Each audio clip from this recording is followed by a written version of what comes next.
ভাবুন তো, আপনি একদম নিঃস্ব, ঘরে চাল নেই।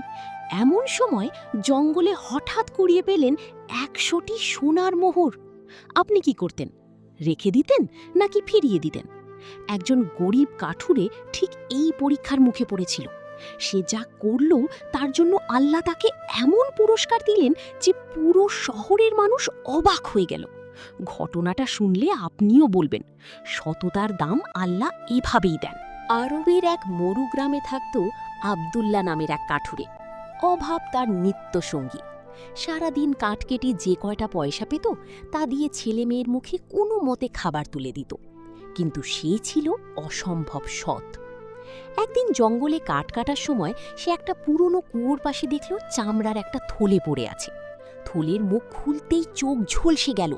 ভেতরে ঝকঝক করছে ১০০টি সোনার মোহর। শয়তান সাথে কানে ফিসফিস করল, আব্দুল্লাহ, এটা তোর ভাগ্য, তুলে নে, কেউ দেখেনি, তোর সব দুঃখ শেষ। এক মুহূর্তের জন্য আব্দুল্লাহর হাত কেঁপে উঠল। তার মনে পড়ল ছোট ছেলেটার ছেঁড়া জামা, মেয়েটার খালি পেট। কিন্তু পরক্ষণেই তার বুকের ভেতর বেজে উঠল কুরআনের আয়াত, নিশ্চয়ই আল্লাহ তোমাদেরকে আমানত তার হকদারের কাছে পৌঁছে দিতে নির্দেশ দেন। সূরা নিসা ৫৮।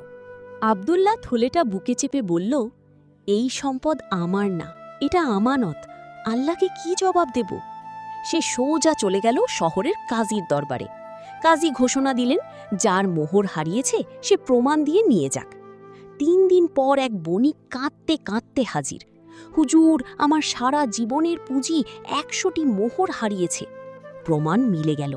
আব্দুল্লাহ নিজের হাতে থলেটা ফিরিয়ে দিল। বণিক হতবাক, একটা গরিব কাঠুরে এতগুলো সোনা ফিরিয়ে দিচ্ছে। খুশিতে সে ১০টি মোহর আব্দুল্লাহকে সাধল। কিন্তু আব্দুল্লাহ হাত জোড় করে বলল, আমি আল্লাহর সন্তুষ্টির জন্য ফিরিয়েছি, দুনিয়ার পুরস্কারের জন্য না। একটা মোহরও নেব না। এই কথা শুনে বণিকের চোখে পানি এসে গেল। সে তখনই কাজীকে সাক্ষী রেখে বলল, আজ থেকে এই সৎ যুবক আমার মেয়ের জামাই আর আমার অর্ধেক ব্যবসার মালিক। যে কাঠুরে সকালে নিঃস্ব ছিল, সন্ধ্যায় সে হয়ে গেল শহরের সম্মানিত ব্যবসায়ী। সুবহানাল্লাহ। প্রিয় ভাই ও বোনেরা, দেখলেন তো, আল্লাহর উপর ভরসা করে সততার পথে অটল থাকলে আল্লাহ গায়েবীভাবে রিজিকের দরজা খুলে দেন। যেমন কর্ম তেমন ফল। আপনি আব্দুল্লাহর জায়গায় থাকলে কি করতেন?